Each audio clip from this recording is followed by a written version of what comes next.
Let's bring in Chad Wolf, former acting Homeland Security Secretary under President Trump and Heritage Foundation visiting fellow. We have seen the numbers skyrocket since the Biden administration took hold in Washington. Is that reversible? Well, I think at the end of the day, it is. There are measures that can be taken at the Department of Homeland Security to bring this crisis under control. But unfortunately, what we've seen is that the Biden administration tore down a lot of these policies that we enacted in 2019 and 2020 that really kept the border fairly safe, fairly secure, and under control, certainly during COVID. Until they start taking enforcement procedures seriously and putting measures back in place, unfortunately, you're going to see the numbers that we saw in March. Over 172,000 illegal apprehensions. You're going to see those numbers continue to rise. What is the perception among Trump administration officials, former Trump administration officials such as yourself, as to why the Biden administration is allowing this to occur? Well, I think a lot of it has to do with politics, unfortunately. It's very, very frustrating because we put in a lot of time and effort, not only with domestic policies, but obviously we negotiated a number of international agreements with the Northern Triangle and with Mexico. And they proved to be successful at the end of the day. And we saw that because the numbers were going down and we were able to return individuals back to their home countries very rapidly. And all of that has been turned on its head, as we've seen over the last several months. Things have been unwound to the point that the Biden administration is currently breaking the system. So back to your question, I don't believe that the current administration takes immigration law enforcement seriously, and that is leading to a lot of the procedures that we see right now going on at the border. Some governors, some state governments are trying to fight the national government on this. Florida Governor Ron DeSantis told Maria Bartiromo this morning that he's filing suit because of the criminal element that is being allowed into the country. Listen.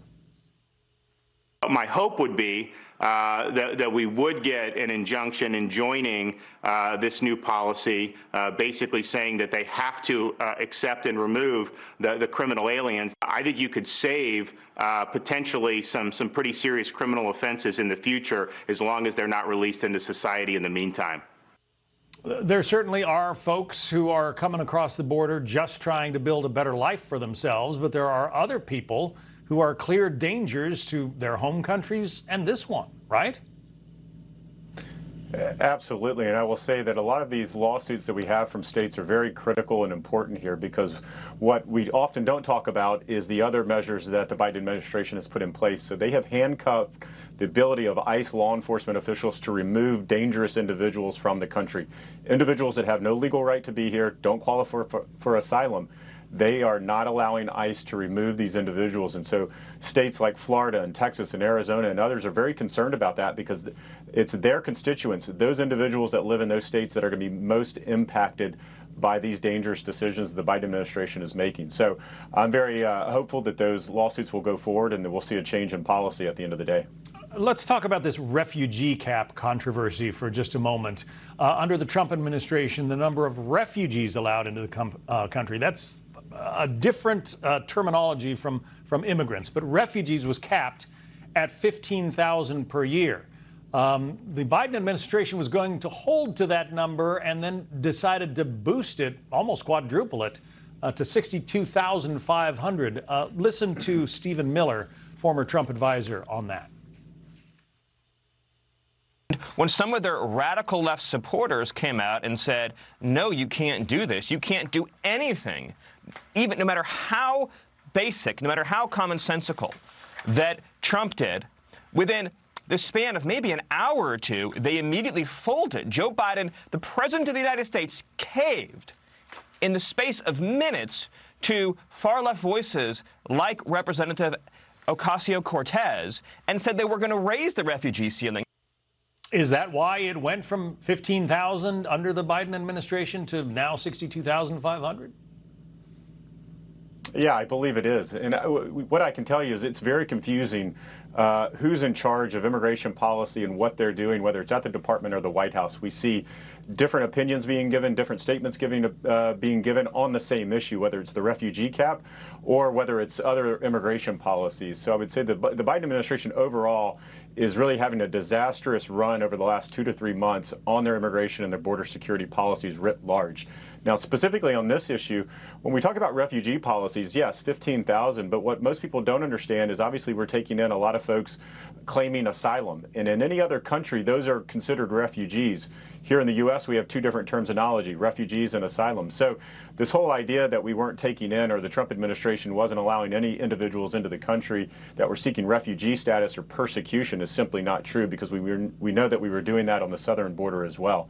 But why President Biden reversed himself in a matter of hours, it just reeks of politics at the end of the day. And that's what's concerning, I think, to a lot of Americans. Put on take a look in your crystal ball, I guess, for a moment, and look down the road, I don't know, 10 or 15 years. What's the end result of the actions that we are seeing right now? Sure. I think the most immediate result is you're going to have a number of illegal immigrants remaining here in the U.S. for a large period of time. So there's been a lot of debate over the last 3 to 4 years about the DACA population. So these were individuals that came over illegally as children, and there's been a lot of public debates on, do you give them amnesty or do you not give them amnesty? And so unfortunately, we're going to see a population that has entered the country in 2020 in 3 to 5 years from now that we're going to be talking about, and Democrats are likely going to be proposing some type of amnesty for these individuals. And that's just the wrong way to do business.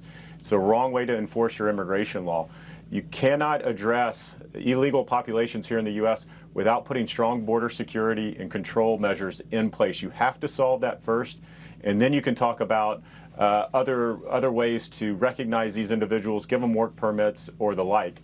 But until you talk about border security and enforce security along that border and secure the border, at the end of the day, that's what needs to come first. I've spoken to immigrants who did it legally and the right way, and they are very resentful of folks who basically jumped the fence and cut in line. Former acting DHS Secretary Chad Wolf. Chad, thank you. Thanks for watching the Heritage Foundation's YouTube channel. With more than 500,000 members, we are the nation's largest conservative research and education institution. We believe the principles and ideas of the American founding are worth conserving and renewing.